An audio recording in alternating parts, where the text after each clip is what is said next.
అందరికీ క్రీస్తు జన్మదిన శుభాకాంక్షలు. త్రిమత ఏకైక గురువు, ఆధ్యాత్మిక సామ్రాజ్య చక్రవర్తి, శతాధిక గ్రంథకర్త, హిందూ జ్ఞాన ధర్మ ప్రదాత, సంచలనాత్మక రచయిత, త్రైత సిద్ధాంత ఆదికర్త శ్రీ శ్రీ శ్రీ ఆచార్య ప్రబోధానంద యోగేశ్వరుల వారి పాద పద్మాలకు నా నమస్కారాలు. క్రీస్తు జన్మదిన సందర్భంగా మాకు ఇవ్వబడిన వాక్యము యోహాను సువార్త 5వ అధ్యాయము 20వ వచనము. తండ్రి కుమారుణ్ణి ప్రేమించుచు తాను చేయు కార్యముల నెలను ఆయనకు అగపరచుచున్నాడని మీతో నిశ్చయంగా చెప్పుచున్నాను. మరియు మీరు ఆశ్చర్యపడినట్లు వీటికంటే గొప్ప కార్యాలను ఆయన అగపరచును. వివరము: పరమాత్మైన పరిశుద్ధాత్మ తన కుమారుడైన ఆత్మను ప్రేమించుచు తాను చేయు పనుల నెలను ఆత్మకు తెలియజేయుచున్నాడని నేను మీతో నిశ్చయంగా చెప్పుచున్నాను అని ఎవరు చెప్పారని వివరాన్ని మనము ప్రశ్నించుకొని చూస్తే దేవుని రెండవ కుమారుడైన యేసు ఈ విషయాన్ని తన శిష్యులకు భూమి మీద ఉన్నప్పుడు తెలియజేశాడు.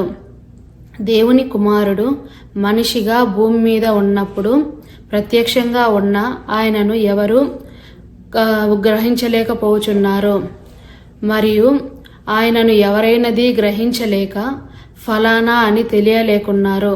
వివరము: పరమాత్మైన పరిశుద్ధాత్మ తన కుమారుడైన ఆత్మను ప్రేమించుచు తాను చేయు పనుల నెలను ఆత్మకు తెలియజేయుచున్నాడని నేను మీతో నిశ్చయంగా చెప్పుచున్నాను అని ఎవరు చెప్పారని మనం ప్రశ్నించుకొని చూస్తే దేవుని రెండవ కుమారుడైన యేసు ఈ విషయాన్ని తన శిష్యులకు భూమి మీద తానున్నప్పుడు తెలియజేశాడు.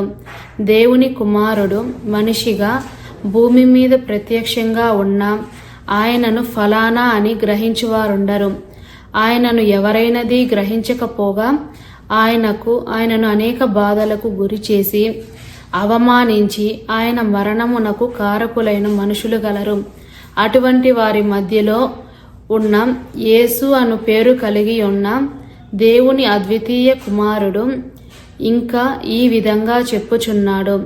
అదేమనగా, మీరు ఆశ్చర్యపడునట్లు వీటికంటే గొప్ప కార్యములను ఆయనకు అనగా ఆత్మకు అగపరచుచున్నాను అని అన్నాడు. దేవుడు ఆత్మకు జీవుణ్ణి పాలించుటకు ఆదేశం ఇవ్వడమే కాక అంతకంటే గొప్ప కార్యాలను కూడా చెప్పి ఉన్నాడు. నాకింతటి అవకాశాన్ని ఇచ్చిన స్వామివారి పాద పద్మాలకు నా నమస్కారాలు. అందరికీ మరొకసారి క్రీస్తు జన్మదిన శుభాకాంక్షలు.